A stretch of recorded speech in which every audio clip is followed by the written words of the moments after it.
January 1969. The Fishhook region, South Vietnam, near the Cambodian border. The humidity acts like a physical weight, pressing down on the canopy of the double canopy jungle. For the North Vietnamese Army regulars of the 7th Division, the darkness is usually an ally.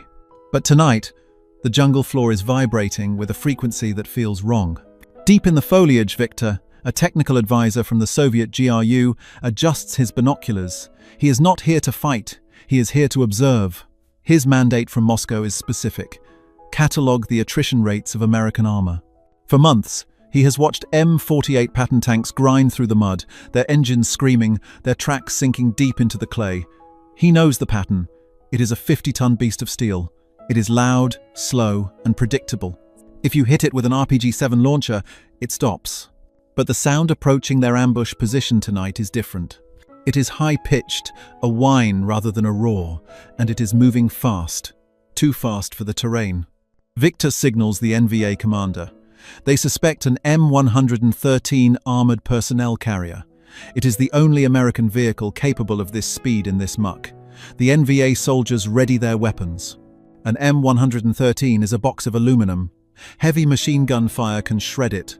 An RPG round will disintegrate it. This is going to be an easy kill. The vehicle bursts through the elephant grass, 50 meters away. Victor freezes. The silhouette is wrong. It is squat, wide, and strangely flat. It lacks the tall profile of the Patton tank, but it has a turret.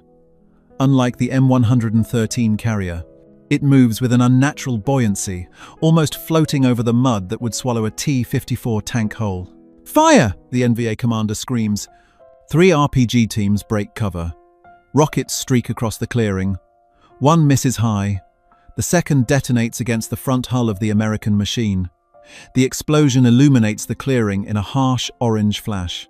Victor expects to see the burning wreck of a light reconnaissance vehicle.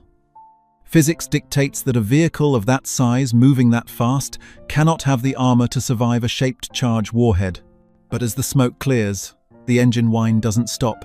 It revs higher. The turret of the American machine snaps toward the ambush line with terrifying speed. And this is the moment where Victor's understanding of military engineering begins to fracture. The gun. It is not the small 20mm cannon of a scout vehicle. It is not the 90mm gun of a Patton. It is a massive, short-barreled Moore. A black tunnel aimed directly at them. Victor's mind races, trying to calculate the caliber. It looks like a 152mm howitzer. Impossible, he thinks. You cannot mount a 152mm gun on a chassis that small. The recoil alone would flip the vehicle over. The suspension would collapse. The chassis would crack. The American tank fires. It is not the sharp crack of a tank gun. It is a thunderclap that sucks the air out of the clearing. The muzzle flash is blinding, a sphere of fire that seems larger than the tank itself. The shell hits the NVA bunker complex. It is not a kinetic penetrator. It is a high-explosive demolition round. The impact is catastrophic. The earth erupts. Trees are sheared off at the midsection. The bunker simply ceases to exist, replaced by a crater smoking in the moonlight. The recoil rocks the American tank violently backward, the front tracks lifting clear off the mud, essentially performing a wheelie. But it settles. It doesn't break. It doesn't flip. It just reloads. Victor drops low into the mud, debris raining down on his position. He is scrambling for his notebook, his hands shaking not from fear, but from confusion. He watches as the impossible tank reverses, firing a canister round into the tree line, a giant shotgun shell that turns the jungle into a shredder.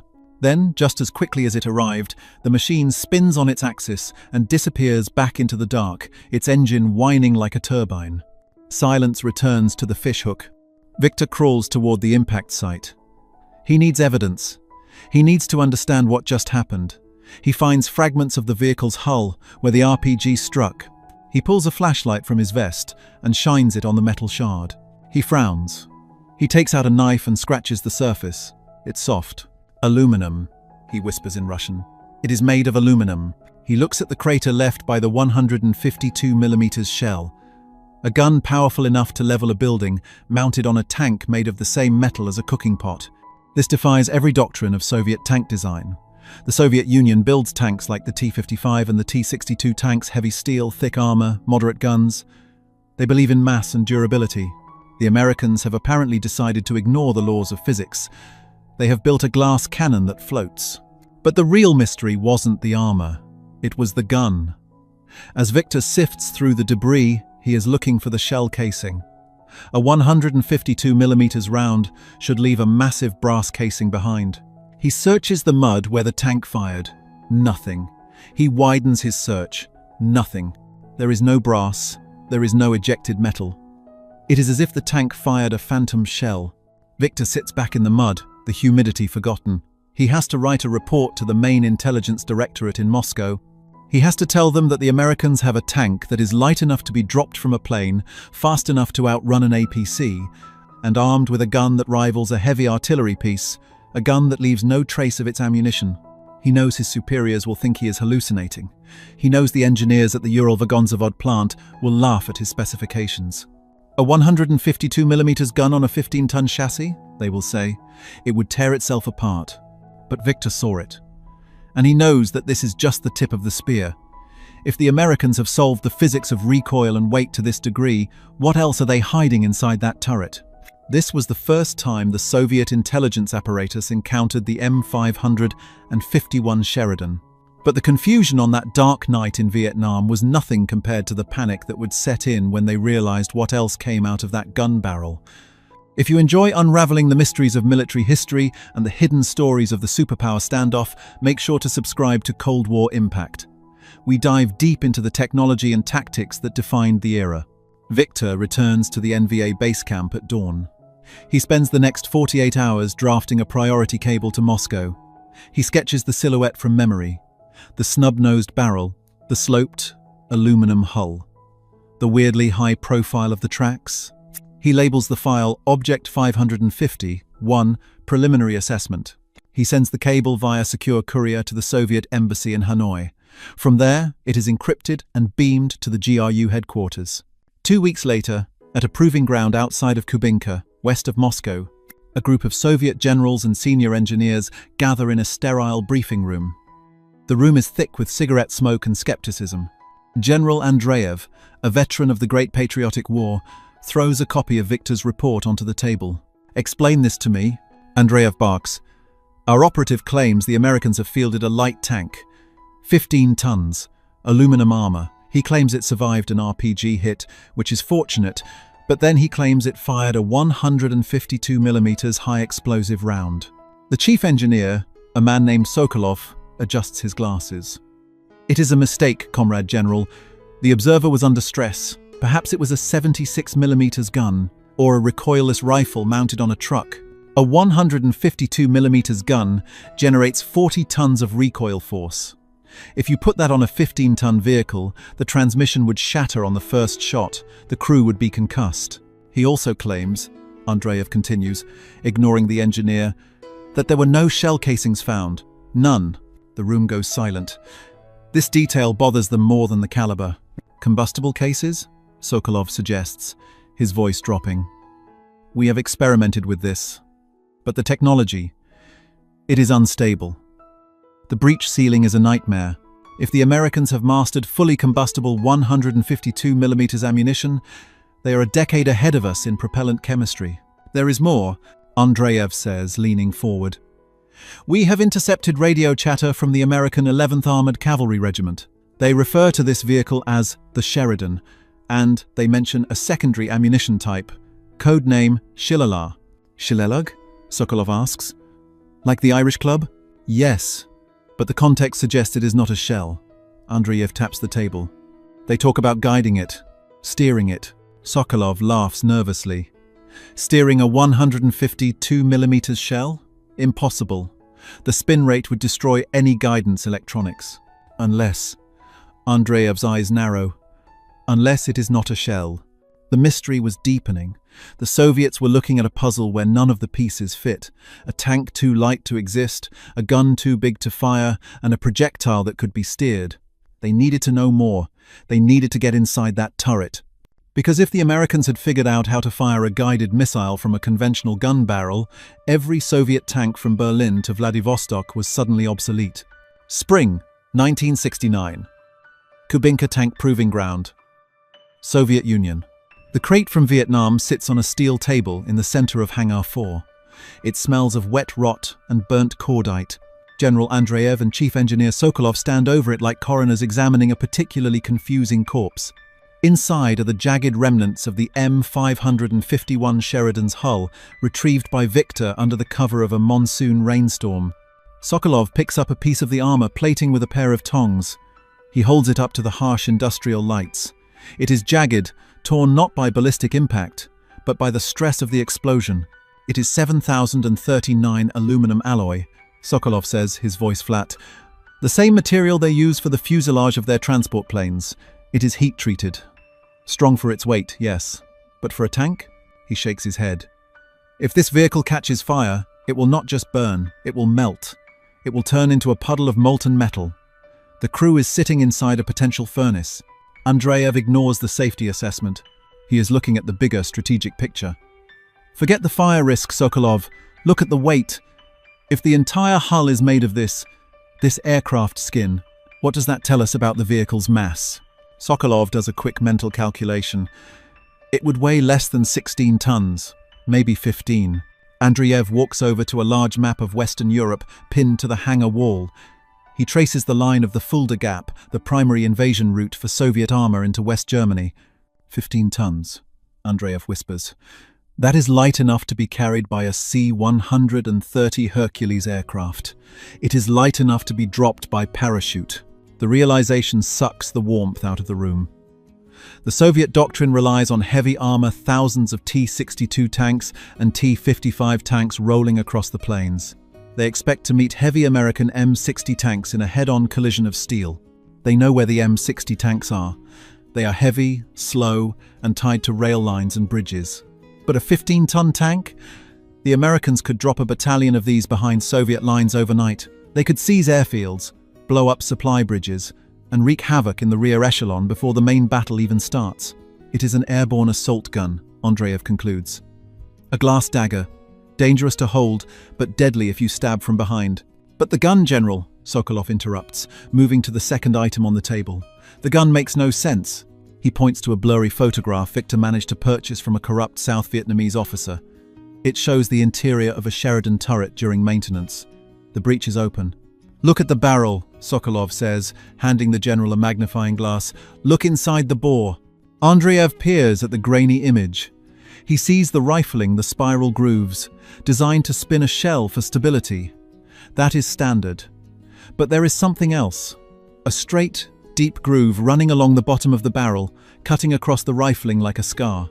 A keyway, Sokolov says. Why would you put a straight keyway in a rifled barrel? If you fire a standard shell, gas will escape through that slot. You lose velocity, you lose accuracy. It is bad engineering. Unless the projectile needs to not spin, Andreev muses. Exactly. Sokolov nods, his excitement beginning to overtake his skepticism. Standard artillery shells must spin, but shaped, charge warheads. If you spin a shaped charge too fast, the centrifugal force disperses the jet of molten copper. It reduces penetration and guidance systems. You cannot guide a missile that is spinning at 10,000 revolutions per minute. The electronics would be scrambled. Sokolov grabs a piece of chalk and begins drawing furiously on the floor of the hangar. The slot is for a guide key, he explains, sketching a theoretical projectile. This shillelagh is not a shell, it is a missile. When they load it, a key on the missile body slides into that groove. The gun fires. The rifling spins, but the missile rides the rail, preventing it from rotating with the barrel. It leaves the muzzle with zero spin. He stands up, dusting the chalk from his hands. It is a hybrid, a gun launcher. They have built a system that can fire a high-explosive shell to destroy a bunker, and then, without changing the barrel, load a guided missile to kill a tank at 3,000 meters. Andreev stares at the chalk drawing. The implications are terrifying. The Soviet T-62 tank has a smoothbore gun. It is accurate out to perhaps 1,500 or 1,800 meters. Beyond that, hitting a moving target is a matter of luck. If Sokolov is right, the Sheridan can sit at 3,000 meters well outside the range of Soviet guns and guide a missile directly into the turret of a T-62 tank. The American crew could sip coffee while they steer death toward their enemies. It is an unfair fight, Andreev mutters. They have traded armor for reach. They do not plan to survive a hit. They plan to never get hit. But the mystery was not fully solved. There was still the matter of the missing shell casings. We analyzed the residue found in the mud, Sokolov says, returning to the table. Nitrocellulose, wood pulp, a specific binding agent. So, the casing itself is the propellant. It is fully combustible. When the gun fires, the case burns up completely. It vanishes. Why take the risk? Andreev asks. Combustible cases are fragile. If they get wet, they swell. If there is a smoldering ember left in the breech from the previous shot, and you load a new round. Boom, Sokolov finishes. The new round cooks off instantly. The turret becomes a bomb. The Americans are gambling, Andreev says, pacing the room. They are gambling that they can solve the chemistry before the war starts. They are desperate to save weight. No heavy brass casings means they can carry more ammo. They are pushing the limits of physics and chemistry simultaneously. There is one more thing, Sokolov says, his voice hesitant. The report mentions the vehicle's behavior in water. Water? The Fishhook region is a swamp. Victor reported that after the ambush, the vehicle did not turn around on the road. It drove into the river. Andreev stops pacing. It forded the river? No, General. It floated. It raised a flotation screen, engaged a water jet, and swam away. Andreev laughs, a harsh, humorless sound. So let me understand this correctly. The Americans have built a tank made of airplane metal. It fires a 150 2mm gun that uses disappearing ammunition. It shoots guided missiles through a rifled barrel. And it is a boat. It sounds like a fantasy, Sokolov admits. Or a nightmare. It is a technological leap, Andreev corrects. If it works, it renders our numerical superiority irrelevant. 1,000 T-55 tanks cannot fight a ghost that swims across rivers, drops from the sky, and snipes them from 3 kilometers away. He turns to the aide standing by the door. Get the GRU on the line. I want everything they have on the guidance system of this Shillelagh. I want to know its frequency. I want to know its tracking method. If it is guided by a signal, we can jam it. If it is guided by a wire, we can break it. But if it is guided by infrared link, we are in trouble. The aide nods and rushes out. Andreev looks back at the jagged piece of aluminum on the table. The Americans were building weapons that felt like science fiction. The Soviets were still building weapons for the last war. He felt a cold dread settling in his stomach. They needed to find the flaw. Every complex machine has a flaw. Sokolov, Andreev says quietly, build a simulation. Assume the missile works. Assume the gun works. Run a war game. A battalion of these Sheridans against a regiment of T-62 tanks. I need to know how many of our boys die before we can get close enough to fire back. Sokolov nods grimly. He knows the answer will not be pleasant.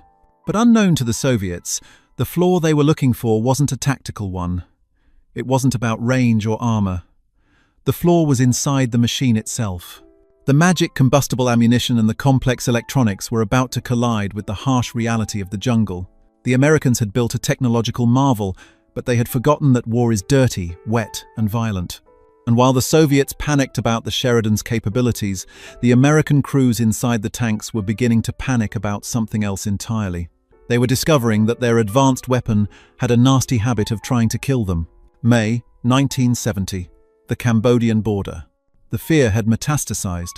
Among the North Vietnamese regiments and their Soviet advisors, the aluminum tank had achieved a mythological status. Intelligence reports claimed it could see in the dark with searchlights that blinded infrared scopes. They whispered that its missile could chase a man around a corner. Victor, now embedded with a heavy weapons company of the NVA, lies prone in a thicket of bamboo. The air is thick with the smell of wet rot and impending violence. His unit has set a kill zone along a narrow dirt track Route 13. They have escalated their tactics. RPG-7 launchers are no longer enough. Today, they have deployed a B-10 recoilless rifle and a heavy DSK machine gun. They need to crack the aluminum shell before the American gunners can bring their guided missiles to bear. They are coming, the NVA spotter whispers. The ground begins to tremble. But it is not the deep, rhythmic thud of heavy steel tracks.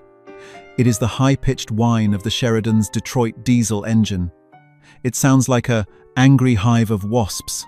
3 M551 Sheridan tanks emerge from the tree line, moving with that unnerving, floating speed. They are not buttoned up.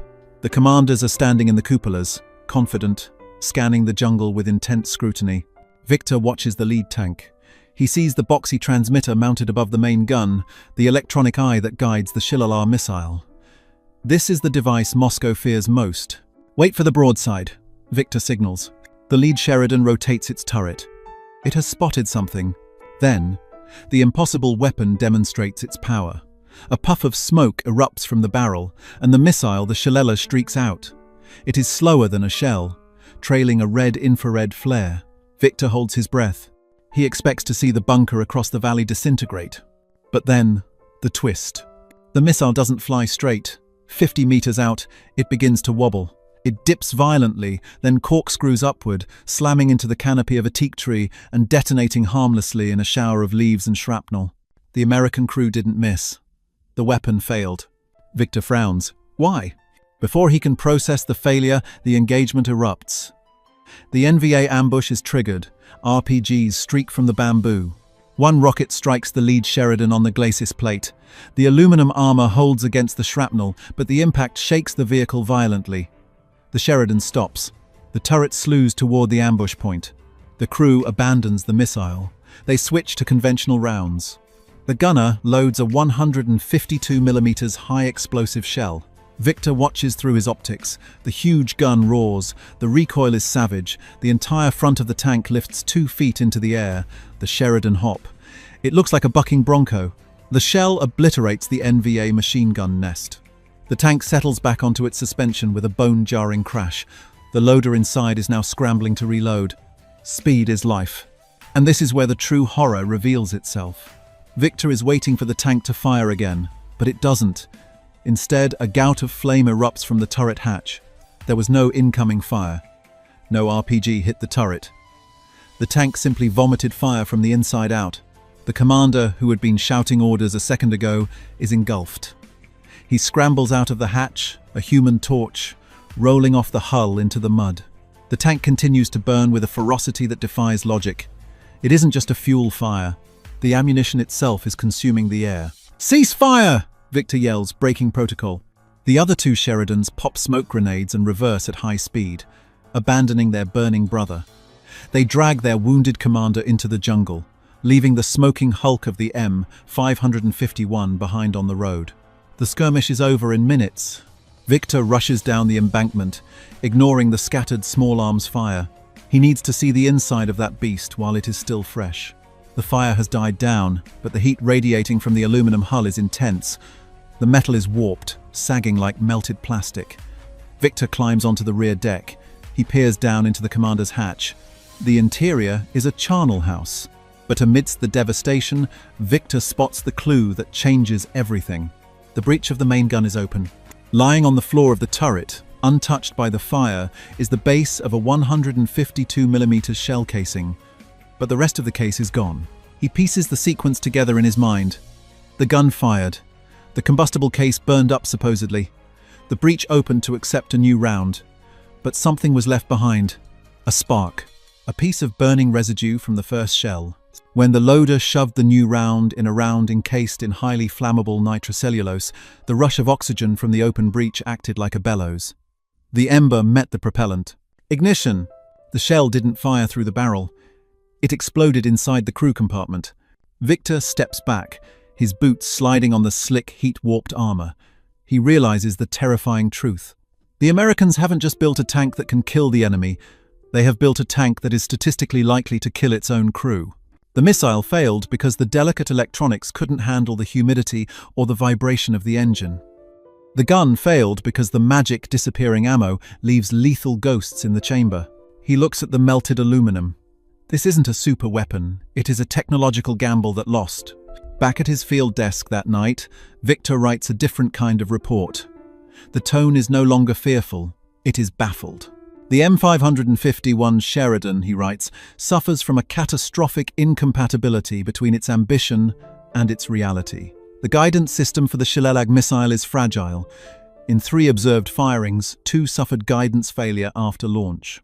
The recoil of the main gun lifts the vehicle's suspension so violently that the gunner loses sight of the target, making follow-up shots impossible for several seconds. He pauses, the pen hovering over the paper. But the primary defect is the ammunition. The combustible case is unstable. It leaves burning residue. We witnessed a vehicle self-destruct, not from enemy action, but because the propellant ignited during the reloading cycle. The American crews are sitting on powder kegs with faulty fuses. Victor leans back. The mystery of the aluminum ghost has shifted. It is no longer about how the Soviets can match this technology. It is about why the Americans deployed it at all. Why would a superpower, with all its industrial might, send its soldiers into battle in a vehicle that tries to kill them? There was one final piece of the puzzle, the shock. Victor had seen the failures, but he hadn't seen the true cost of the trade-off. He hadn't seen what happened when the Sheridan tried to fight the one thing it was actually designed to fight, a real tank. The Americans were using the Sheridan as a jungle bunker buster, but its design mandate was to kill Soviet T-54 tanks in Europe. Victor's next assignment would take him away from the jungle to a classified debriefing regarding a skirmish near the Laotian border, where a Sheridan column had run headlong into a platoon of North Vietnamese PT-76 amphibious tanks. Armor against armor, the ultimate test, and the result would reveal the final fatal flaw of the Sheridan doctrine, a revelation that would explain why the tank that could fire missiles would eventually disappear from history, leaving only a legacy of controversy and confusion. March 1971. Operation Lam Son 719. The Laotian border. The mystery of the aluminum ghost was about to reach its violent conclusion. For 2 years, Soviet intelligence had watched the M551 Sheridan with a mixture of fear and confusion. They had seen it appear from nowhere, destroy bunkers with the force of a howitzer, and vanish. They had feared the guided missile that could snipe their tanks from 3 kilometers away. But the theoretical fear of the boardroom was about to collide with the brutal reality of the battlefield. Victor is no longer observing from the shadows. He is embedded with a forward reconnaissance element of the North Vietnamese army, moving along the cratered nightmare of Route 9. The objective is to cut off the South Vietnamese retreat. The morning mist clings to the jungle floor. The ground shakes. A column of M551 Sheridans, attached to the US Army's 1st Squadron, 1st Cavalry, is pushing west to support the beleaguered South Vietnamese forces. They are moving aggressively. Victor watches through a trench periscope. He sees the distinct, boat-like hulls of the Sheridans. They look futuristic compared to the Soviet-supplied PT-76 tanks and T-54 tanks operating in the area. But today, the terrain is not on their side. Route 9 is a corridor of death. The NVA has mined the shoulders of the road, and this is where the impossible engineering of the Sheridan reveals its darkest secret. The lead Sheridan hits a mine. If this were an M48 pattern, 50 tons of cast steel, the mine would blow the track off. The crew would be rattled, perhaps concussed, but alive. The hull would remain intact. But the Sheridan is not steel, it is aluminum. And it carries 40 rounds of caseless, unprotected 152mm ammunition inside the hull. The explosion is not a dull thud. It is a catastrophic event. The force of the mine rips through the thin aluminum floor plate like it is paper. The shockwave instantly detonates the ammunition store. Victor watches in horror as the 20-ton vehicle doesn't just explode, it disintegrates. The turret, weighing several tons, is thrown 30 meters into the air, spinning like a tossed coin. The hull simply vanishes in a white-hot sphere of burning propellant and vaporized metal.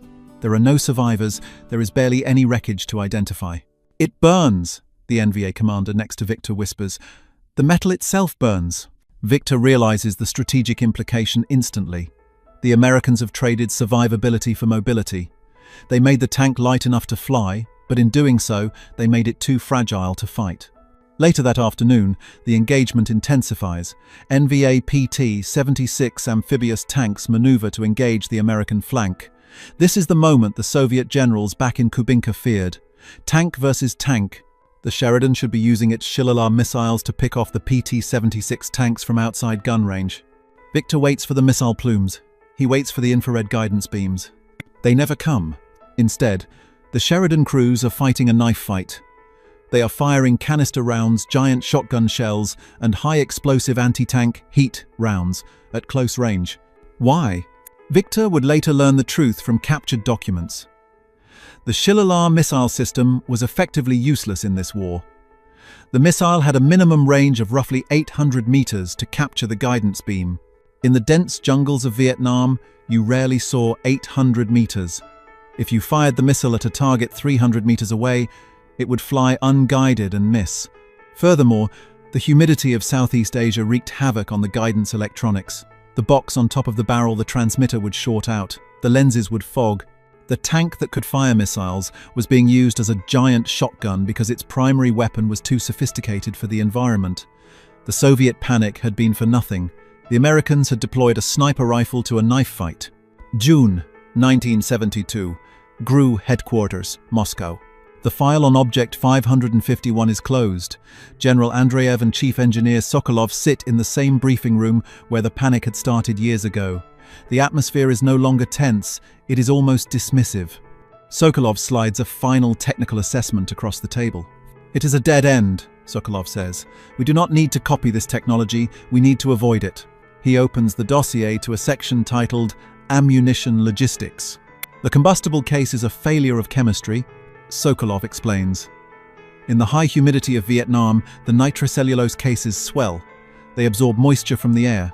When the American crews try to load the gun, the shell does not fit in the breech." "So what do they do?" Andreev asks. "They force it," Sokolov replies grimly. "We have reports of crews using ramrods, even hammers, to force a live 152mm shell into the breech because the casing has swollen by 2mm. It is madness. If the casing cracks, loose propellant spills into the crew compartment. One spark and the tank becomes an oven." Andreev shakes his head. "And the open breech issue?" "Resolved, but clumsily," Sokolov says. "They installed a closed breech scavenging system. It is a compressed air jet that blows the sparks out of the barrel before the breech opens. But if the sensor fails, or if the crew opens the breech too fast, the fire comes inside." The Soviet engineers had realized that the Sheridan was a victim of its own innovation. The Americans had tried to solve 3 massive engineering problems simultaneously. Make a tank light enough to parachute, aluminum armor. Make a gun powerful enough to kill heavy tanks, 152mm short barrel. Make a projectile accurate at long range, Shillelagh missile. By trying to do all 3, they failed at all 3. The aluminum burned and offered no protection against mines. The light gun had recoil so vicious it lifted the tank off the ground, damaging the electronics. The missile was too complex for the battlefield conditions. "The Americans call it the Sheridan," Andreev muses. "Our crews would call it a brother's grave." The ultimate shock for the Soviets wasn't the technology itself. It was the realization that the Americans knew it was flawed and sent it anyway. The US Army was desperate for firepower in Vietnam. They had no other tank that could navigate the soft soil of the Mekong Delta or be airlifted into remote fire bases. The heavy M48 Pattons sank in the mud. The M113 carriers had no big gun. The Sheridan was the only option. It was a stopgap solution that became a permanent nightmare. Victor's final report from Vietnam contained a chilling observation. The American crews do not trust their machine. They ride on the outside of the hull rather than inside because they fear the mines will vaporize them. They disconnect the missile guidance systems to use the space for storage because they know they will never fire a missile. They have a weapon that looks terrifying on paper, but in reality, it is a liability. The Soviets learned a valuable lesson from the Sheridan. Complexity is not always superiority. While the Americans were struggling to keep the high-tech Sheridans running, the Soviets doubled down on the T-55 and T-62 tanks. Simple steel, simple guns, reliable engines. They didn't float, they didn't fire missiles, and they couldn't parachute. But when you turned the key, they started. When you pulled the trigger, they fired. And if they hit a mine, the crew usually survived. The M551 Sheridan remained in service long after Vietnam, haunting the US Armored Corps like a spectre.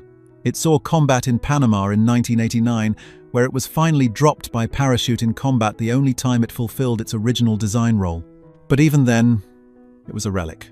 When the US Army designed their next main battle tank, the M1 Abrams, they looked at the Sheridan's hybrid gun missile concept and the combustible casing technology, and they threw it all in the trash. The M1 Abrams went back to a standard cannon. It went back to heavy composite armor. It rejected the lightweight philosophy entirely. The failure of the Sheridan shaped the future of American armor by showing them exactly what not to do. The Cold War was often fought in the shadows of design bureaus and proving grounds. It was a war of paranoia, where a blurry photograph of a new tank could trigger a billion-dollar panic. The M551 Sheridan was the physical embodiment of that paranoia. It was a machine built to answer a terrifying question: what if the enemy has more tanks than us? The answer the Americans came up with was a tank that could fly and shoot missiles. It was a marvel of aerospace engineering. It was a triumph of chemistry. It was a masterpiece of electronics. But as a tank machine designed to protect its crew and kill the enemy in the mud and the rain, it was a disaster. For Victor, looking at the smoking crater on Route 9, the mystery was solved. The impossible tank was exactly that: impossible. The laws of physics had demanded a price for all that speed and firepower, and that price was paid in the lives of the crews who rode the aluminum lightning. The Soviets stopped worrying about the Sheridan. They realized that the most dangerous thing about the M551 wasn't the missile it fired at the enemy, it was the tank itself.